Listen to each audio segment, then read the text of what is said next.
Olá, estamos começando mais um Ponto de Vista. Você com a gente neste horário da 1h30 da tarde, ao vivo, com as personalidades da cidade e do país, debatendo aqui na nossa mesa branca diária, né? Os temas, os assuntos importantes, a pauta regional e, claro, os assuntos de nível nacional também, sempre importantes, com os problemas todos que nós vamos acompanhando pelo Brasil diariamente. Reprise do Ponto de Vista, você confere aqui também pela Santa Cecília TV, de segunda a sexta, às 8 horas, 20 horas. Aldo Neto, companheiro jornalista, está com a gente aqui mais uma vez, colaborando e participando conosco. Tudo bem, Aldo? Tudo bom, Edgar? Boa tarde para quem está ouvindo ao vivo, ou boa noite para quem está na reprise, aos companheiros de mesa aqui também, aos companheiros aí de produção. Mas eu estava tentando entender a tua abertura do programa, Edgar. Pois não? Estava preocupado. Tá complexa? Eu estava achando que eu estava no programa do amigo Jadir aqui, o Fruteiro da Ciência. Por quê, hein? Porque você fala mesa branca... Mesa branca, ué. Que cor é a mesa? Né? De repente, estou do lado do Esmeraldo Taquinho Pai aqui. Que cor é a mesa? Oswaldo Justo ali. O Hélio Ansaldo apresentando. Mas não é isso. Mas brincadeiras à parte. Bons tempos de Hélio Ansaldo, Oswaldo Justo, Esmeraldo, enfim. Não está Esmeraldo Pai, tá certo? Mas está sempre aqui o Esmeraldo Filho, que na verdade é neto, e participa conosco em mais esta edição. Tudo bem, Esmeraldo? Tudo bem, Edgar. Eu sou neto, mas sou filho, né? Também. Então, é uma satisfação, mais uma vez, estar aqui, falando aqui no Ponto de Vista, conversando com os telespectadores. Uma boa tarde para quem nos vê agora e para o pessoal da noite, na reprise, uma boa noite. Iberê Cirna, professor Iberê, conosco também nesta edição. Tudo bem, né, Iberê? Tudo, é um com prazer saúde, estamos bem. Longe, é um prazer estar na companhia de vocês sempre. E a Bárbara Camargo, jornalista, mais uma vez conosco, acompanhando aí as redes sociais e as transmissões do Ponto de Vista, né, Bárbara? Tudo bem? Tudo bom, Edgar? Boa tarde a todos. Boa tarde a você de casa. Manda sua pergunta, seu comentário aqui pelo facebook.com/ponto de vista com Edgar Boturão ou pelo e-mail contato@pontodevista.tv.br. Boa noite também para você que está assistindo a gente pela reprise. Bom, pessoal, o drama continua, a situação continua a mesma. O que aconteceu em Brasília ontem não deu para entender absolutamente nada. Os tucanos ficam no governo, mas segundo José Serra, se houver alguma coisa no próximo momento, vamos refazer a reunião e ver para onde vamos. Realmente é uma situação estranha, confusa. Eu começo a ficar preocupado com o PSDB, viu? Porque a eleição, teoricamente, está na mão. Já que estamos na mesa branca... Mas, olha, vai chamar Mário Covas aqui. Não, que Mário Covas, eu vou mais além. Acho que o Franco Montoro, que esse sim foi o principal artífice da construção do PSDB com racha, com Quest. Não foi, não. Foi, sim. Não foi, não. Ele era a grande figura à época do PSDB. Não era. Esse está querendo vir aqui participar do programa. A grande figura era o senador de 8 milhões de votos, que foi o pêndulo da balança. Sim. Se ele fosse, o PSDB fundava. Se ele não fosse, o PMDB... Mas quem é o criador do senador? Enfim, entendeu? O criador do senador foi o governador que o nomeou o prefeito biônico de São Paulo. E foi um bom prefeito. Ele deve estar tremendo no túmulo. Acho que está... os dois estão tremendo onde quer que estejam, viu? Acho que é a maior prova, essa situação, Edgar, que nós estamos carentes de novas lideranças políticas. Porque, veja, como é que um partido que foi fundado, rachado do PMDB, por causa, a principal desculpa à época, o Esmeraldinho viveu isso melhor que eu, pode me corrigir se eu estiver errado, foi o fisiologismo e a apologia ao poder que o PMDB tinha, isso começo dos anos 90, pode ficar com um governo ilegítimo como é esse. E não vou nem falar de golpe, vou falar ilegítimo porque, para mim, estou cansado de falar aqui no programa, nós não temos presidente da República, está lá por conveniência de momento. Mas ele não representa ninguém. A gente precisa repensar a formação política no nosso país. Os figurões que estão à frente não têm mais a audácia de outrora. E os novos figurões, o figurão do momento estava lá nessa reunião e defendeu a posição, isso tem que ser da posição que foi tomada, não tem a coragem de ouvir a voz das ruas. Vamos colocar assim. Ih, rapaz, a voz das ruas tem. Não tem coragem de tomar. Então, gente, o novo não é tão novo, o dito novo, e o velho está velho. Ou se busca uma coisa nova, ou alguém com peito para fazer, ou nós vamos repetir as cenas dos capítulos passados. e vão ficar vivendo esse momento sempre daqui para frente. Havia um drama naquela época, a questão do presidente Sarney, não tinha relação nenhuma com esse pessoal da sala do PMDB, e o quercismo em São Paulo muito forte, enfim, né? E que incomodava muito, dificultava muito a ascensão dos tucanos, que realmente levaram muita vantagem com a fundação do PSDB. Foi Fernando Henrique Cardoso e José Serra. O Covas ficou pendurado até os 45 do segundo tempo, porque um grupo forte do PMDB queria que ele ficasse. E um grupo forte do outro lado achava que era melhor sair e compor com o Serra e com o Fernando Henrique. Pedro Simão deixou claro em várias vezes, inclusive num dos livros sobre a vida do Mário Covas, dizendo o seguinte, que o Covas cometia um erro porque seria ele o sucessor imediato do Quércia. Seria ele o governador em 1990. Ninguém teria condições no PMDB de São Paulo de bater de frente com ele. O Quércia seria obrigado a entregar o governo do Estado ao Covas. E, honestamente, para o Estado de São Paulo, para a política nacional, seria muito melhor. Já disse isso a vários tucanos. Seria muito melhor que o Mário Covas ficasse no PMDB e em 90 ganhasse o governo do Estado.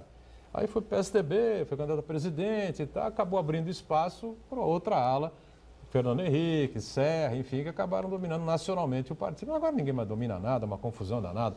Tasso Gereissati, que é o presidente em exercício do PSDB, queria a saída do governo, mas não saíram do governo, ficaram no governo. Porque ou seja, é uma confusão. Nem o PSDB tem um presidente legítimo. Como é que a gente espera uma posição legítima do povo? Não, ele é um presidente legítimo na medida em que ele é o primeiro vice-presidente, né? Então, está substituindo um senador em vias de ser preso. O problema que eu vejo é o seguinte, o PSDB, nesta posição de ontem, não fez nada além do que ser PSDB. Ele reforçou a sua personalidade, o seu traço de personalidade de não decidir nada. Porque decidir, como o Edgar na abertura fala, decidir que se tiver algum problema a gente sai... Palavra do Serra ontem. Poxa, isso é uma piada. Isso realmente é uma coisa que está totalmente fora do contexto. Quando você... também vocês fizeram um comentário de que o Covas proibiu, porque a assertiva deve ter sido tão forte que dá para você comparar com uma proibição, quando o Covas proibiu em 90 o embarque do PSDB no governo Collor, aquilo deu uma sobrevida grande para o PSDB e, de certa forma, acabou credenciando o PSDB a ser governo em 2 mandatos. Então, não tem sentido que o partido continue sendo aquela imagem do tucano que fica em cima do galho ou em cima do muro, esperando que o vento leve para um lado ou para outro. É curioso, porque os tais dos cabeças pretas, que são os deputados mais jovens, o próprio aquele Bruno Araújo, logo se manifestou pela saída dele, pela saída dele do Ministério, tem vida, tem algum sinal de vida no PSDB Nacional. Não saiu, né? Não saiu. Mas agora, fazendo aqui como eu sempre faço, uma homenagem ao maior estadista, ao maior homem público que eu vi, que eu tive a satisfação e a oportunidade de conviver na minha vida, que foi o Franco Montoro. Realmente ele deve estar muito, muito aborrecido e deve estar ligado lá aquelas parafusadeiras, assim, o túmulo deve estar assim, mexido ali dentro. É uma pena, porque o Montoro foi, sem dúvida nenhuma, o grande inspirador da democracia brasileira, da retomada da democracia. Ele, Tancredo. Mas deve-se fazer uma lembrança, Edgar. Outros também, em 84, né? Quando o Tancredo foi candidato a presidente no colégio eleitoral, sim, o candidato a presidente da oposição era o Franco Montoro. Ele abriu mão em nome da democracia, da estabilidade democrática, para o Tancredo, e também a gente vê qual foi Até porque ele entregaria o Estado de mão beijada para o Quércia, enfim, né? Tem essa situação toda, né? São Paulo realmente é sempre mais confuso, mais complicado. Mas também o Franco Montoro tem todo o meu respeito, né? Mas vamos combinar uma coisa, né? Com 60 e poucos anos de idade, ele tinha 6 aposentadorias. 6 aposentadorias, né? É como disse aqui recentemente um advogado que esteve aqui no programa, dizendo que o Quércia tinha sido o governador que fez vários investimentos, importantes investimentos na polícia, sim, e tal, não sei o quê, tudo bem. Eu falei, tá bom, tudo bem. Só que depois que ele morreu, a família está brigando por um patrimônio estimado em 1 bilhão de reais. Como é que pode um político, porque ele foi jornalista em Campinas, vereador, prefeito, depois senador, governador de São Paulo, ele só fez política a vida inteira. E conseguiu um patrimônio, 1 bilhão e 500 milhões de reais. Olha, Deus os tenha em bom lugar. Não estou comparando mais o Quércia com o Montoro. Não há termos de comparação, sem dúvida nenhuma. O Montoro foi um democrata, um bom governador, um estadista até. Uma diferença, levou para o Edgar, túmulo 6 aposentadorias. Uma diferença do Quércia em relação a esses políticos atuais é o fato de que, de uma maneira ou de outra, ele foi um empreendedor. Sim. Ele foi um empreendedor. Quem? O Quércia. Ah, com certeza foi Não, mesmo. ele foi um empreendedor. É diferente de você fazer patrimônio sem uma gota de suor de trabalho. É diferente. Mas foi empreendedor de quê, Esmeralda? Ele tinha empresas de participações, ele tinha construtora, ele tinha... Tudo isso adquirido na política. Edgar, Ou não? não, Edgar... Esmeralda, o ele foi problema- jornalista, Ele foi, sim, ele foi jornalista, daí para foi vereador, foi daí para deputado, prefeito. Você acha que Daí, político não pode ser senador. Então nenhum dos políticos, nenhum dos deputados Ele que foi estão aí... político. Não, nenhum Como é que dos ele conseguiu deputados isso? que Explica. estão aí, Edgar, O salário de político, ele conseguiu isso? com empreendimento, Empreendimento empreendedorismo. de quê? Empreendedorismo. Que empreendedorismo? O sujeito... Porque o problema, Edgar, é que o sujeito não pode, a gente não pode achar que, por exemplo, um cara que tenha... Você acha que se o patrimônio- Quércia fosse vivo hoje, não estava na Lava Jato? É possível. É possível? Não, é possível, Edgar. O Maluf É não está. possível. Pô. O Maluf não está por outros motivos. O Maluf é então, anterior, não, né? Quando não. foi proibido de roubar. Não é isso. Né? É que acho que é o problema da idade. Ele já Em não teria mais idade pra isso. 1995, 96, quando acabou o mandato dele na Prefeitura de São Paulo, ele tinha tanto processo que ele não põe a mão mais em nada. É, velho, isso é Era um fato. impossível, cercaram Mas o Maluf de todo jeito. eu Falaram, acho não vamos que- te prender, não vamos conseguir pegar o dinheiro que você roubou e tal, não sei o quê. Mas também é o seguinte, você não vai roubar mais. Não, E por aí ele, ficou. Ele foi neutralizado, mas eu acho que aí por conta da idade Exatamente, a dos palavra é dois, neutralizado. a idade dos dois, os dois talvez até já não tivessem mais na atividade política. Agora, tão meu amigo, intensamente. o homem fez política a vida inteira. Vida inteira, de menino até os 70 e poucos anos, quando ele faleceu de câncer, até em Era 2010. candidato. Era candidato ao Senado, provavelmente até teria chance de se eleger, a gente nunca sabe, possível, né? é As possível. pesquas mostram uma coisa, os números da urna Não, acho que mostram o outros, fato, enfim. O né? Aloysio Nunes ganhou uma intensidade, um número grande de votos, porque a família do Quércia apoiou a candidatura. Apoiou, do a Aloysio, filha né? veio para televisão. Então, enfim. foi isso. Ô, Iberê, a coisa está aí meio mal parada, confusa, ninguém entende coisa nenhuma. Sabe que o programa está sendo interessante para mim?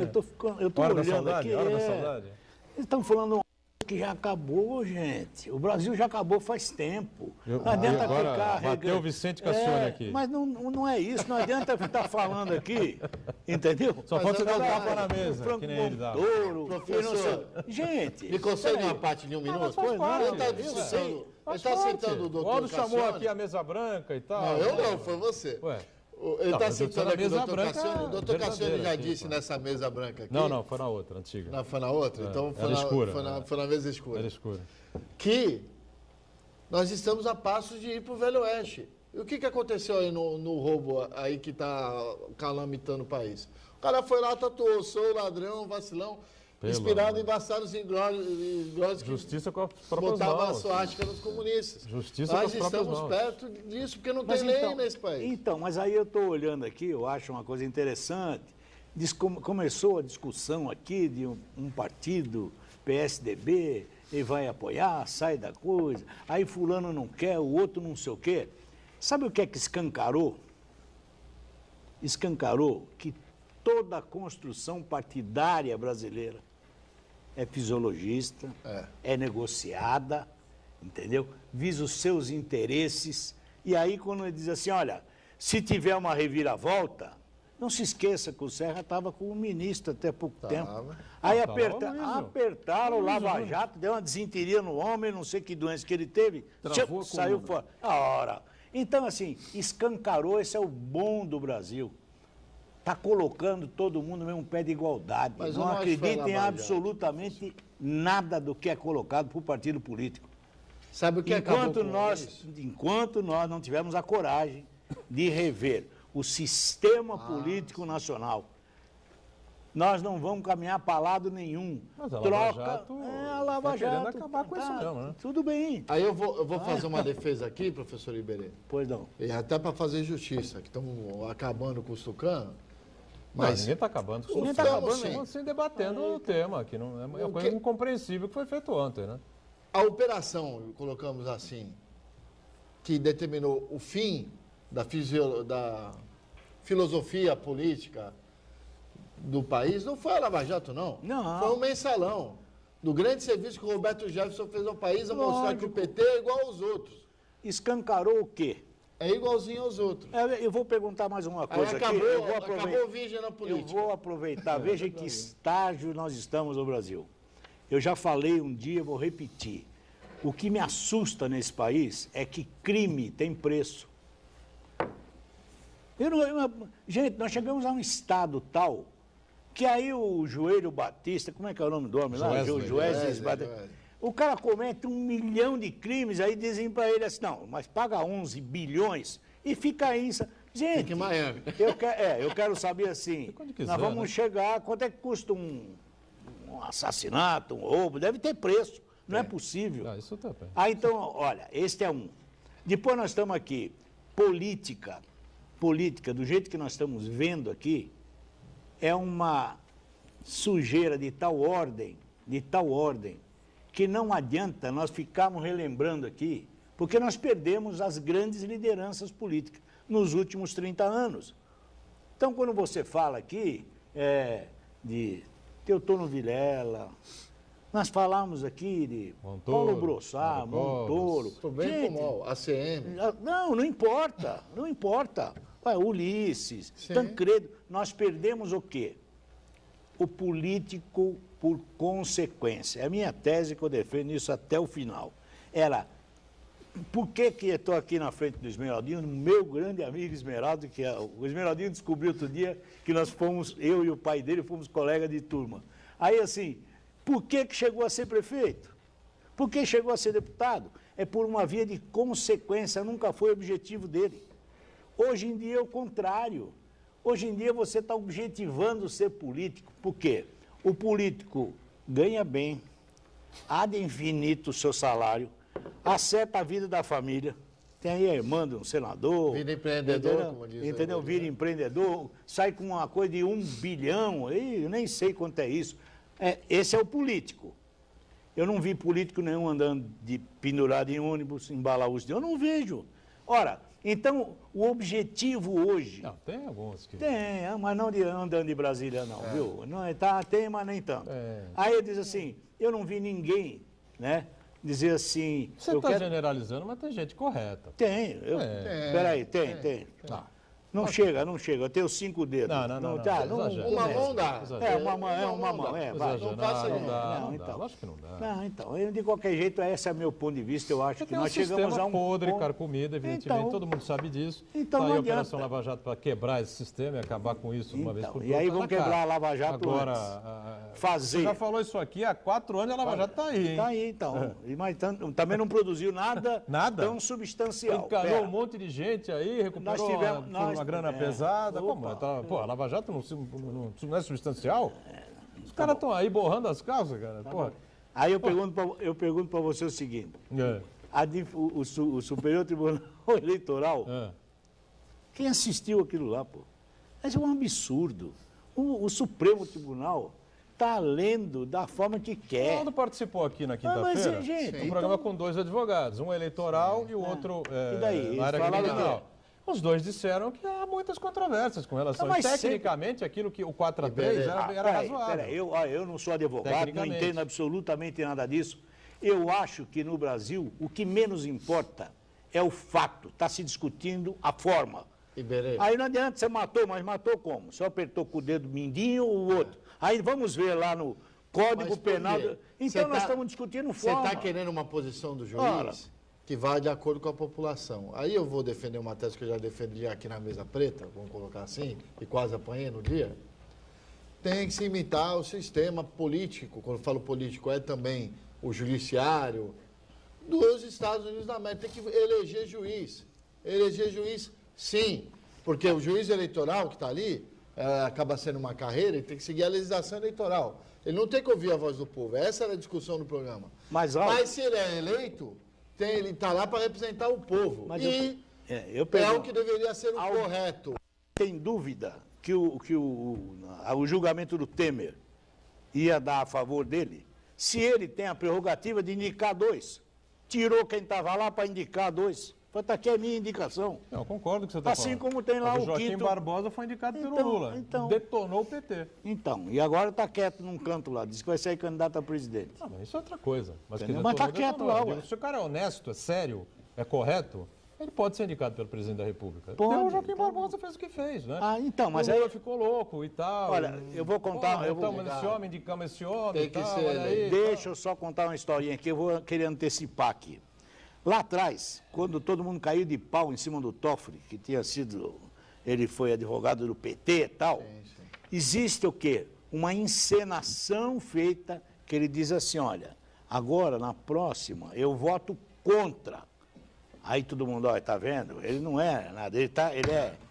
O Gilmar Mendes votou agora e todo mundo caiu de pau nele, que ele defendeu o Temer. Execrado. Na próxima, ele vai votar contra o Temer. É o teatro que eles fazem, gente. Sim. Aí ele diz assim, não, deixa essa vez, agora eu vou pro cadasfalto. Eu vou enforcar, sou eu. O Collor indicou o primo, então nós estamos...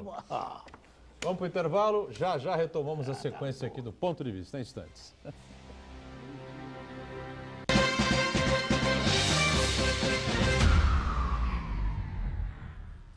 Existe um lugar em Santos onde você encontra os empreendimentos mais fascinantes da região. Um lugar amplo, aconchegante, feito para oferecer o melhor atendimento para você. Um lugar que reúne as melhores opções residenciais e comerciais nos bairros mais nobres de Santos. Um lugar que a gente nem precisava dizer, porque você já sabe. Central de Vendas Grupo Mendes, Rua Guaiaó 55, Aparecida. Venha fechar um bom negócio para abrir as portas do seu novo lugar. Agora, o desafio da Briosa é maior. Copa Paulista de Futebol Profissional 2017. A Portuguesa Santista vai enfrentar a Portuguesa da Capital, São Caetano, Taubaté, Água Santa, Santos B, Juventus e Nacional. O campeão vai direto para a Copa do Brasil, que dá vaga na Taça Libertadores para o vencedor. Acompanhe na Santa Cecília TV os jogos da Portuguesa Santista, com transmissão exclusiva. Briosa na Copa Paulista de Futebol Profissional 2017 é na Santa Cecília TV, a maior programação regional da sua TV. Apoio Nita Alimentos. Leve momentos deliciosos para a sua casa. O Colégio Santa Cecília oferece diversas atividades recreativas no mês de julho. Aproveite! Deixe seus filhos de 3 a 9 anos de idade passarem momentos agradáveis de descontração e muita alegria com professoras especializadas, vagas limitadas e valores promocionais. Informações 3202-7136 ou www.colégio.unisanta.br.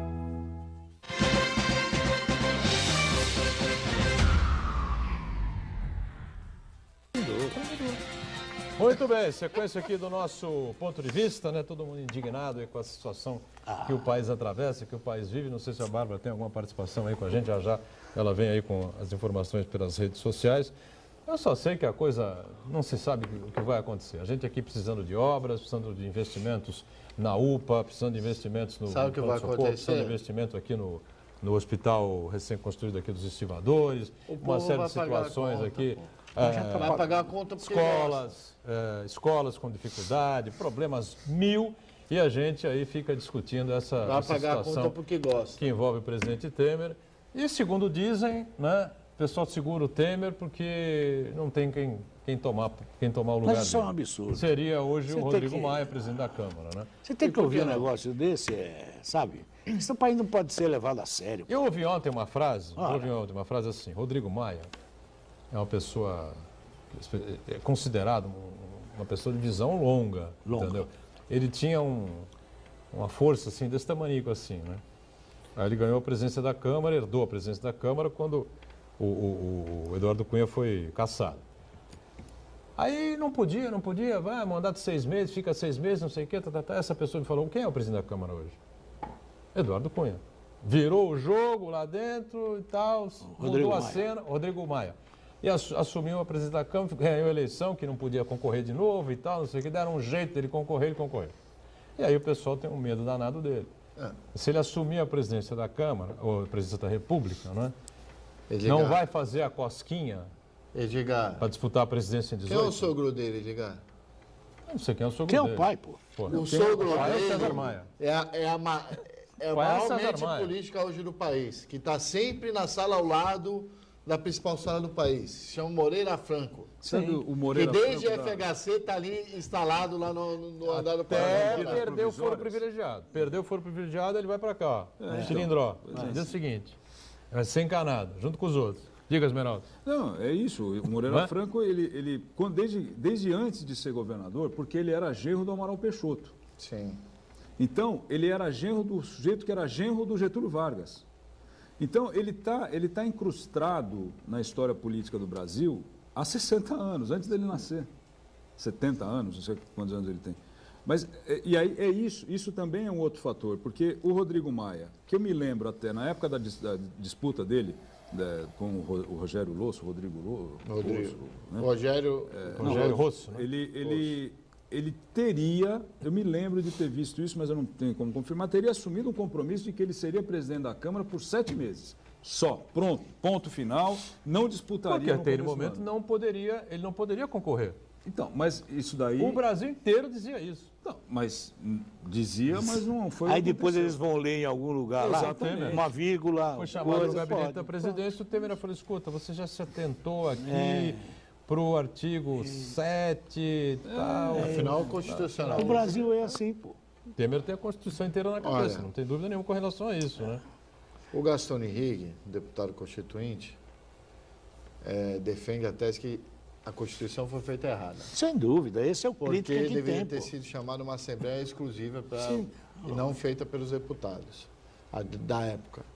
E acho que a gente precisa pensar isso, fazer isso, refazer a Constituição. Mas esses deputados da época não poderiam concorrer na reeleição. E eu digo mais, deveria ser pré-requisito, não é só se candidatar, ter algum conhecimento jurídico, ter alguma coisa que habilite a isso. Raciocínio é simples.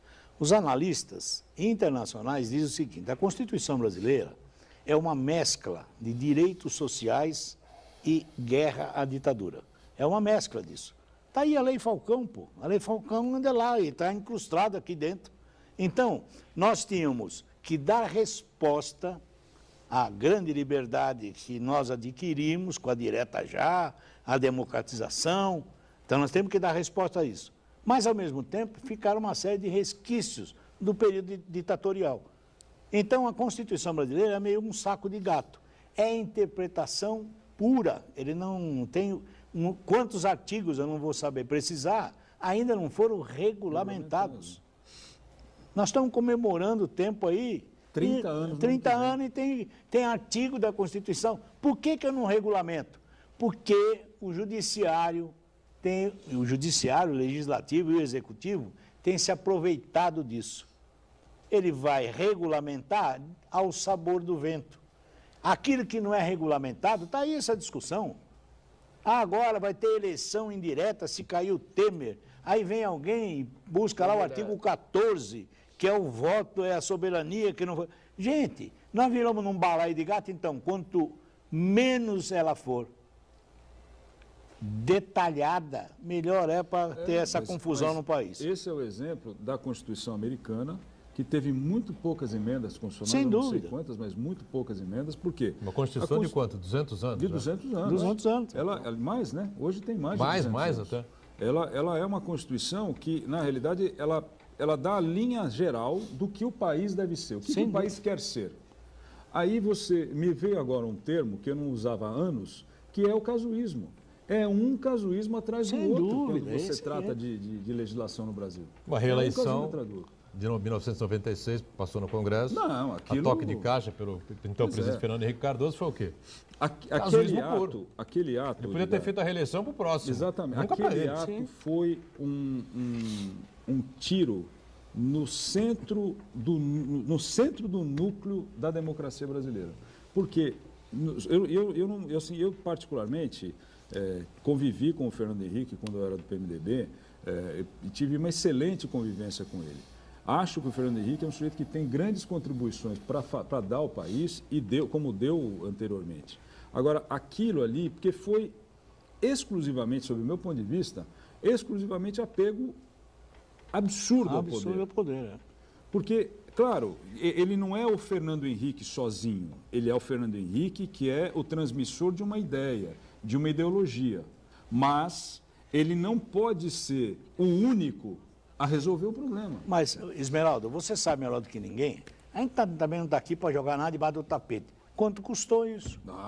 Puxa. Quanto custou, pô? Tem cifras dadas aí por gente que recebeu, gente. Não. Para o governo não custou Para nada. votar. Isso é empreendedorismo, Iberê. Para o governo não prestou, para o governo não custou nada. Ele convenceu o grande empresariado brasileiro Isso, que se ele não fosse para a reeleição, o Lula seria eleito em 98. Mas é o mesmo... Eu sou a favor da reeleição. O discurso era esse. Ou eu vou para a reeleição, É o ou jogo eu do vou É a para a mesma reeleição. coisa hoje. Não foi isso que ele fez? Ele convenceu o empresariado disso. É a mesma coisa hoje que acontece com Temer no poder. Temer no poder é igual a reformas, com as quais eu não concordo, a trabalhista e a previdenciária. Mas querem dar a ideia de que se o Temer não ficar no poder, se tiver instabilidade política, as reformas não serão aprovadas. As reformas não serão aprovadas porque o deputado e o senador têm noção de que ele não pode ir contra o povo. A previdenciária, eu acho que deu um freio aí, viu? O trabalhista é porque as pessoas não estão prestando atenção no que vai acontecer.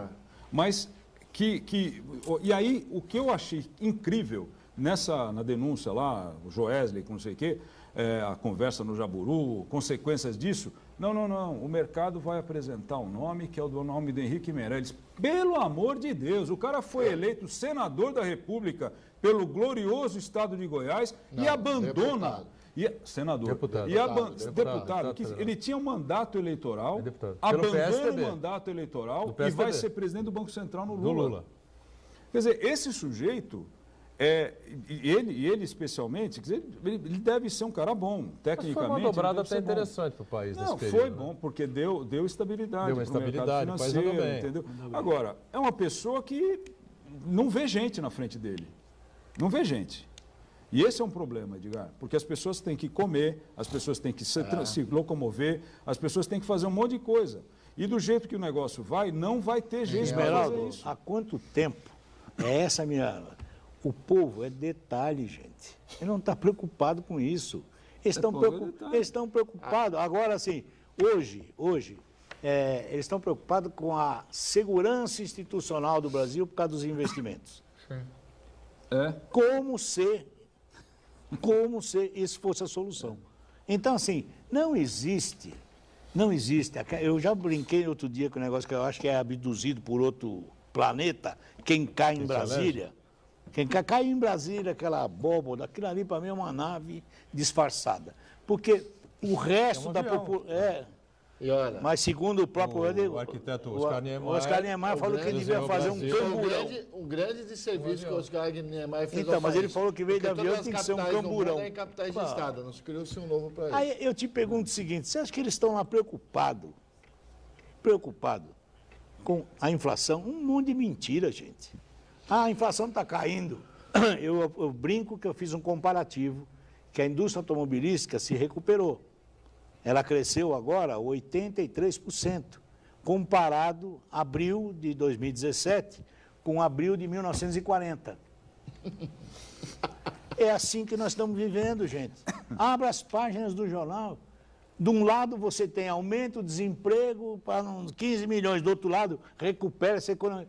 Mas isso é um deboche na cara do brasileiro.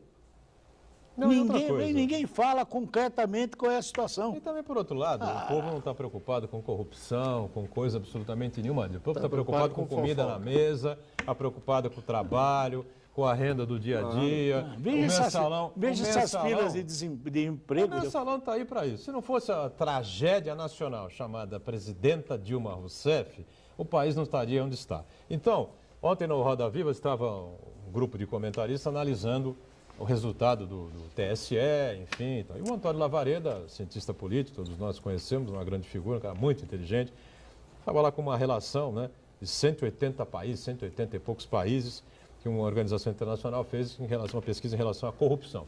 O Brasil está no meio da tabela. No meio da tabela. Disparadamente pior que o Brasil está a Rússia. Disparadamente pior que o Brasil está a China em níveis de corrupção. O que empaca aqui, vamos falar a verdade, é um desastre econômico produzido pelos mandatos da presidente Dilma Rousseff, Esmeraldo. A verdade é essa. Se a Dilma não tivesse sido a tragédia na área econômica e perdido completamente a rédea, perdido completamente a mão, o país tivesse uma economia razoavelmente estabilizada, a Lava Jato não estaria nem a meio caminho de onde está. Olha, Edgar, eu tenho... Porque as coisas se emendaram uma na outra. A gente fala muito da Dilma, longe de mim defender a Dilma, mas na política, na área do executivo, é um processo de ação e reação. Ela também pegou com extintor meia carga para apagar os incêndios da política populista que o seu Lula também implantou. Ela teve 2 anos de céu de brigadeiro, a Dilma. Popularidade lá em cima, batia de frente com o Congresso e o povo apoiava. Então. Ibope, Datafolha, jogava a Dilma com 70 e tantos por cento. A economia vinha bem. A economia vinha bem. Veja, como é que nós entendemos como é que nós entendemos a economia? Ou seja, ela teve 2 anos para fazer isso que você está falando e não fez. Isso. Não tem como fazer. Depois de desonerações, 500 bilhões de desonerações para as grandes empresas. Não tem como fazer. Isso é uma história... Perdeu a mão completamente. Como é que chama? A nova matriz econômica lá do Mantega e depois do outro ministro que o sucedeu. Joaquim... Não é o Joaquim Levy, não. O Joaquim Levy tentou, de alguma forma... Palocci, então. Palocci. Não, Palocci não. Não, Palocci foi... O ex-presidente do Banco Central, que sucedeu depois o Mantega e o Levy, enfim. A nova matriz econômica que desgraçou a economia brasileira e nos levou a essa situação que estamos aqui. Eu acho que essas coisas não se fazem em 2 anos. Essa coisa veio acumulando o processo. Os primeiros períodos do governo Lula foi uma euforia de factoides, primeiro emprego, fome zero, o prato cheio, tem um monte de coisa que eles inventam. Não vingou, mas outros projetos, outros programas... Não, tudo bem. Teve lá... Porque realmente não dá para não levar em consideração que os índices sociais dos 2 governos Lula são incomparáveis com qualquer outro governo. Sem dúvida, Esmeralda. Claro. Mas o problema é que você tem que pagar essa conta. Não, você tem que pagar essa conta com o quê? Com política. E o problema é que o primeiro governo da Dilma não fez o que tinha que fazer, que era a política. Então, mas o que acontece? Você está dizendo para ela, mas a consequência está lá. A consequência tem que assumir. Então, acho como uma observação em relação a isso, que o candidato no segundo, em 2014, obviamente não deveria ter sido a Dilma. Obviamente, dentro do espectro, dentro do campo do PT, deveria ter sido o Lula, porque certamente não estaria acontecendo hoje o que está acontecendo. O que o Esmeraldo está defendendo é que o PT nacional tem muito a aprender com o PSDB da Praia Grande. Não entendi. Que nem sempre a chance, nem sempre a reeleição da criatura é o ideal. Às vezes é melhor trazer de volta o criador. Mas é que o Lula disse uma coisa... numa audiência com o Sérgio Moro. Mas a criatura tem uma função, todo mundo sabe qual é a função. Sim. Quando você... Isso. Não deixa abrir as gavetas nem os armários, fica quieto. Aí o Lula respondeu uma coisa aos procuradores da Lava Jato em frente ao juiz Sérgio Moro, que qualquer pateta que acompanhe política, Esmeralda, pateta, não precisa ser um cara muito... que se aprofunde muito, enfim, sabe que o PT... internamente, é uma complexidade só. A palavra do Lula, eleitoralmente, é a palavra de Deus. Agora, estruturalmente, o Lula é mais um ali dentro. É um fogo de todo lado, um quebra-pau todo. Tanto que ele não teve força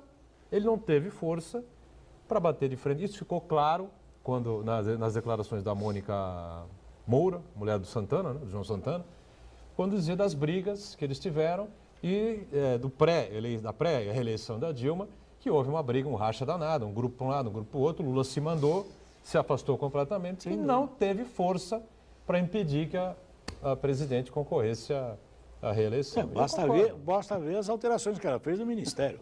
Todos a revelia do Lula. Então, e aí deu no que deu. Estamos aí nós... Aqui. Ela ouviu o gênio Luiz Mercadante. Intervalo, mais um. e vamos já voltar com a nossa sequência.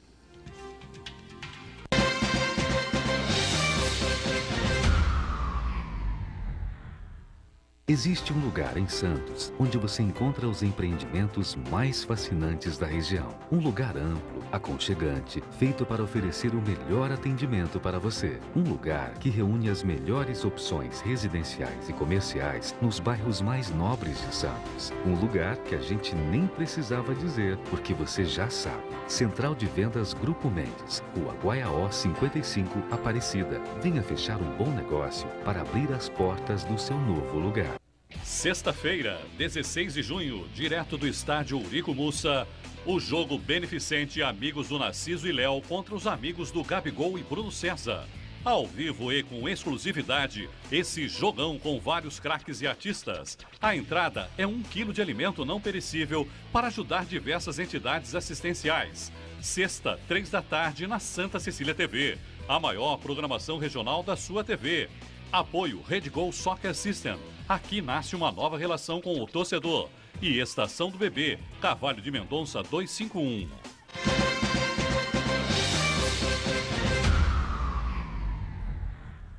Ele vai falar, o Uriel vai falar. Sequência aqui do ponto de vista. A Bárbara tem aí já uma Vamos lá. posição, um comentário, uma avaliação. Diga, Bárbara. Tem sim. O Uriel Vilas Boas, ele faz a pergunta para os senhores. Qual a razão pela qual os senadores, deputados e ex-governadores e suas famílias são presos, mas isso não acontece com Aécio Neves? Por quê?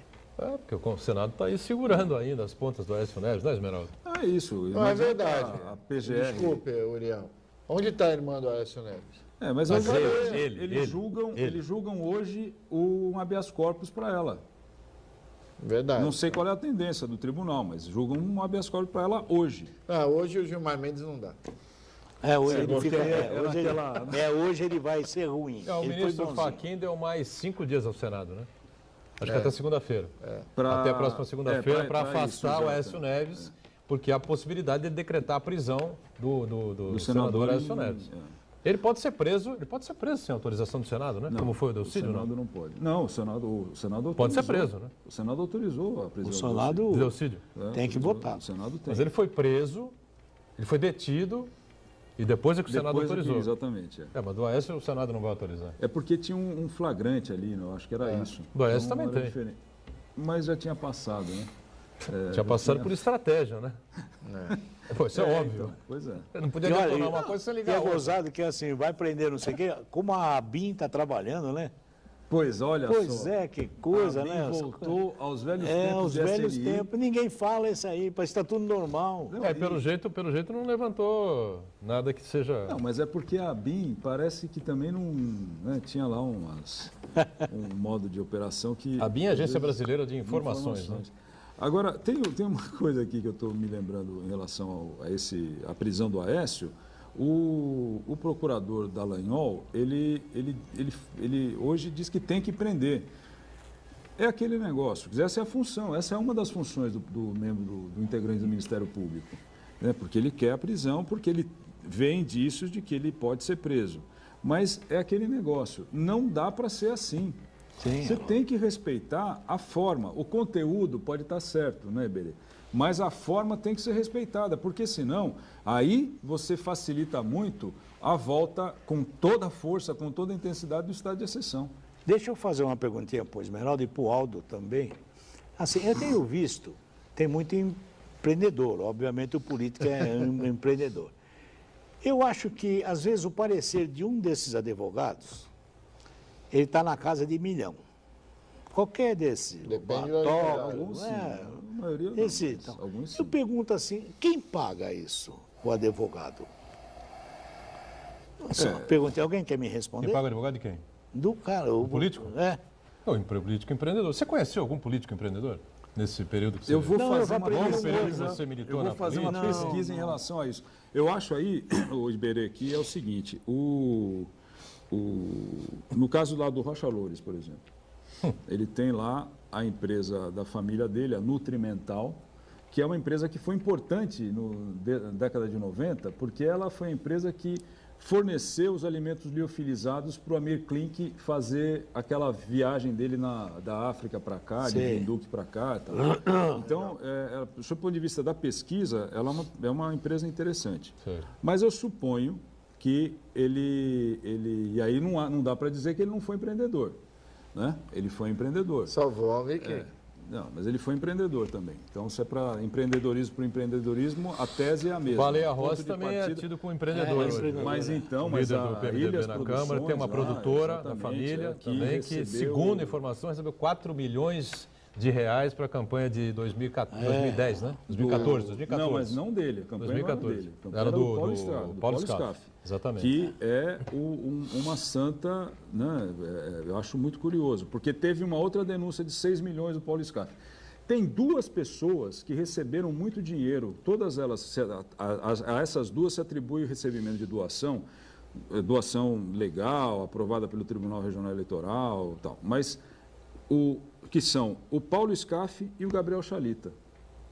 Sim. É curioso isso. Outro dia eu estava pensando. É curioso, mas eu fiz a há pergunta. 5 anos, Iberê, o Paulo Scaff veio aqui e botou abaixo o prédio do Senai na ponta da praia. 5 anos já faz isso tudo? Já, foi em 2012.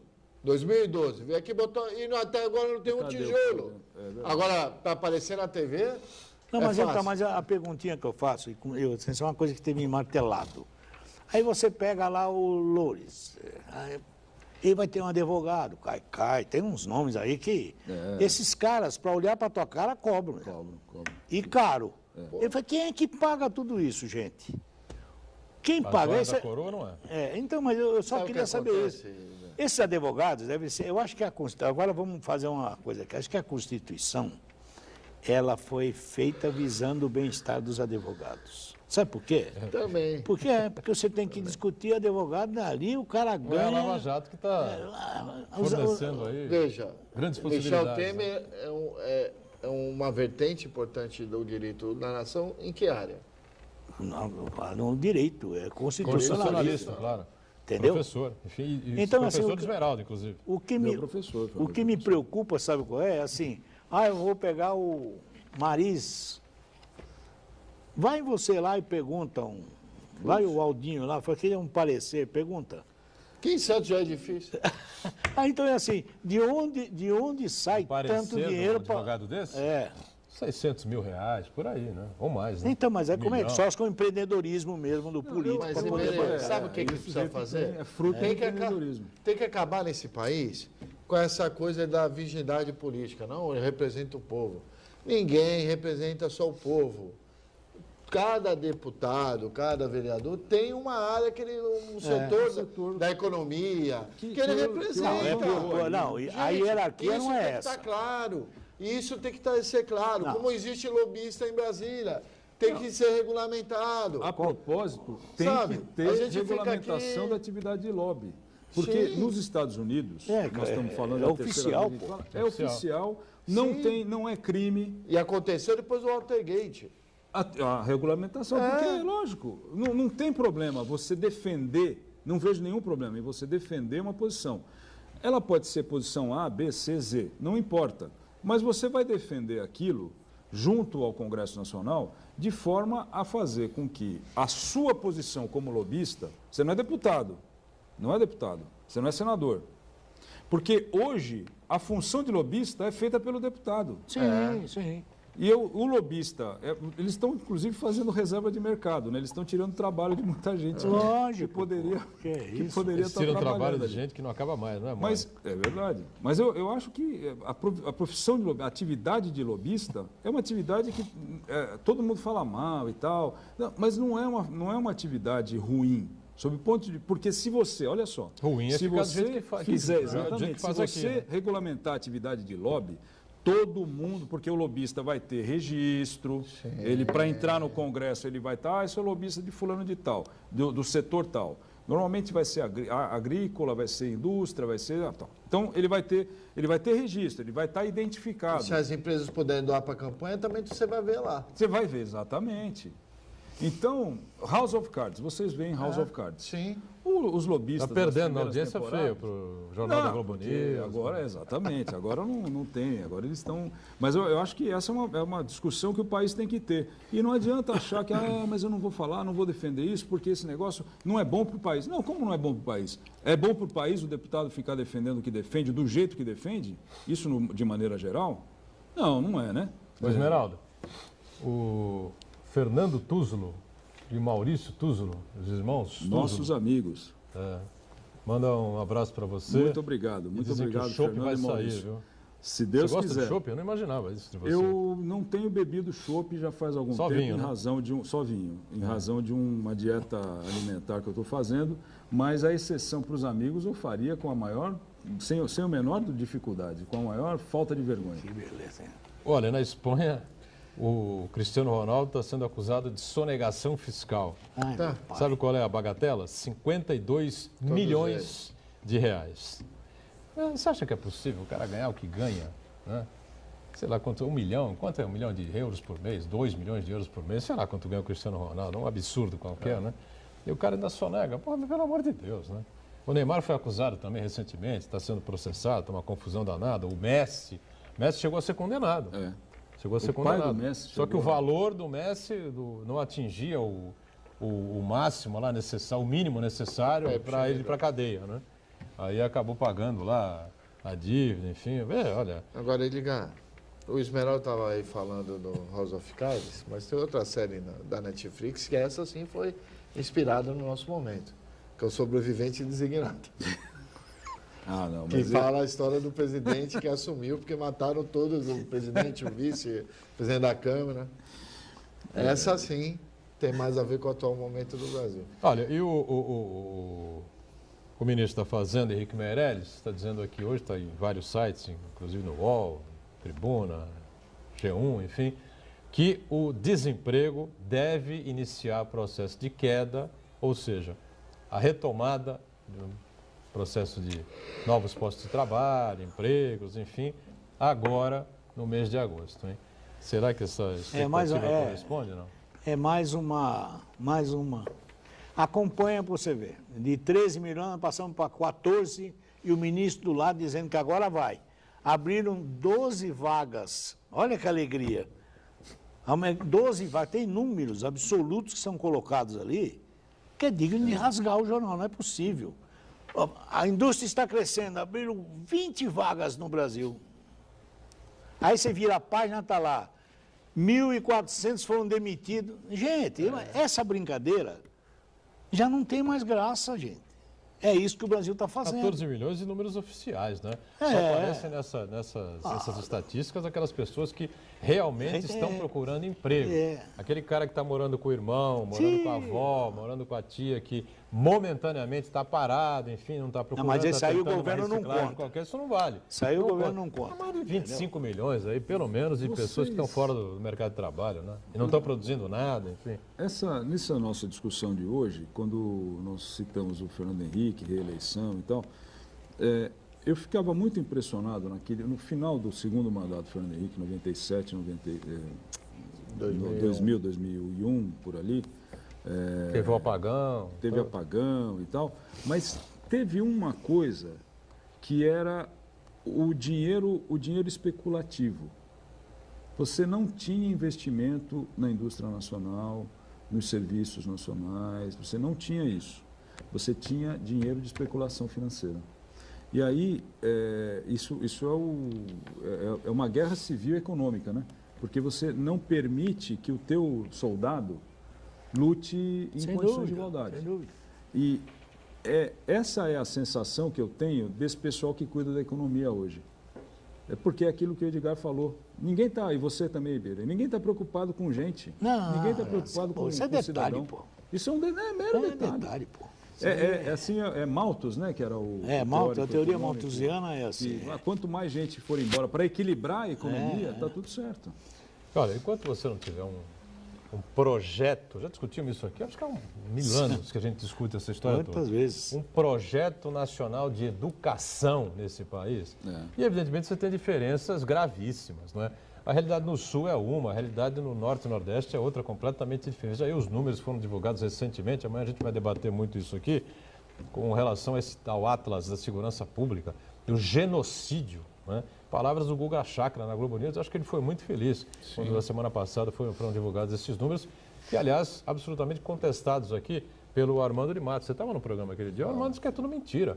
Os números, a realidade do Brasil é 10 vezes mais do que aquilo. Se o Armando está certo, né, realmente nós estamos num ponto assim absolutamente crítico. Assassinatos de jovens, 17, 18, 27, até 27, 28 anos de idade, especialmente negros, né? Especialmente pelo Norte, pelo Nordeste. E olha, Colômbia é pouco, viu? Mas é a tal história, mas como é povo que está morrendo, se matando, é detalhe. Ninguém está discutindo absolutamente nada. Há quanto tempo nós não ouvimos uma discussão ou alguém falar sobre um projeto da educação, um projeto da saúde, um projeto de segurança, um projeto de habitação? Quanto? Ninguém fala, gente. O que é que nós falamos? Sérgio Moro, Lava Jato, Gilmar Mendes, foi preso, ladrão, leniência e delação premiada, e Joel Batista, e JB. E nós ficamos aqui pagando a conta, gente. E outra coisa, fica lá o Congresso Nacional, ao invés de legislar, ao invés de discutir assuntos importantes, fazer um debate nacional com profundidade, regulamentar essa coisa ou outra, enfim, debatendo estratégias, né, para tentar amarrar o Sérgio Moro de um lado, para atacar o juiz do Supremo do outro, ou seja, nós estamos vivendo disso. Anotem que a reforma política ela tem que ter um período antes. Estão empurrando com a barriga. Então, ninguém fala mais nada. E por quê? Porque a lei atual privilegia quem está no poder. Mesmo que ele tenha que fazer alteração, eles vão fazer aos 45 do segundo tempo. Não dá nem para discutir. Ou seja, nós vamos para 18 com a mesma legislação de 16. Não é isso? É isso aí. Ou seja, não pode absolutamente nada. É 35 dias, faz o que faz e passa muito 45 dias de campanha eleitoral, que é uma piada você discutir presidência da República. Os Estados Unidos debatem a eleição durante 2 anos. Até porque... Aqui não discutir 45 dias. Até porque nos Estados Unidos você tem 2 partidos que valem, porque esse é um problema também. O Gilmar Mendes, outro dia na televisão, se dizendo arrependido porque deixou passar a cláusula de barreira. Isso é o fim do mundo. Porque num lugar sério, você não tem 30 e poucos partidos. Nenhum lugar sério do mundo. Então, na minha cabeça, cabem 5 partidos. Todos os matizes ideológicos, existam ou não existam, eles vão estar representados nesses 5 partidos. Então, está resolvido o problema? Está resolvido o problema. A campanha eleitoral nos Estados Unidos, ela começa um ano antes, quando começam as primárias nos estados, tanto as primárias democratas quanto as republicanas. Oficialmente. Oficialmente, porque existem discussões internas de quem vai participar das primárias, aqueles debates todos. Estados Unidos.